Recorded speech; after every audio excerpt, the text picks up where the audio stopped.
И овој петок Штипскиот градски пазар изобилуваше со свежо овошје и зеленчук.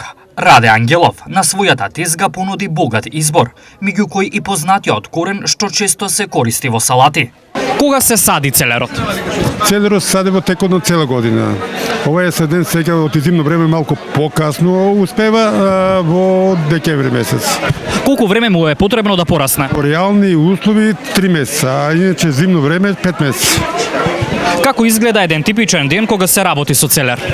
Не само со целер, секојаш кога работиме имаме енергија и елан за работа. Ако сакаш да работиш и ако сакаш производство, секојаш ќе работиш. Во кој месец најдобро се сади целер? Во текот на цела година, иначе најдобар целер кој посадиш е во август месец. Кои услови се најважни за добар род?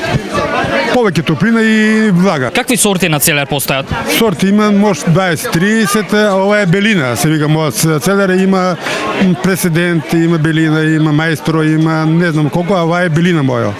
Како го заштитувате целерот од болести и штетници? Може да кажам, целерот се прска само еднаш во годината. Повеќе не се прска. Значи отпорен и на болести и на штетници. Не улева од штетници ништо не улева кај него, а од болести има јавува се пламењача. Али само едно прскање има.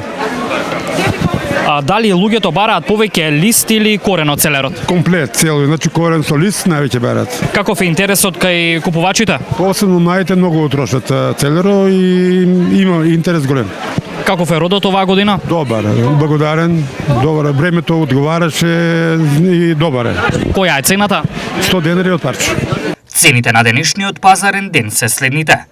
Краставици 50 денари за килограм, блак пипер од 80 до 100 денари, компир 60, марула 40, јаболка 70, тиквичка 20 денари за парче, лимон 120, кромит 50, јагоди 200, банани 90 денари за килограм.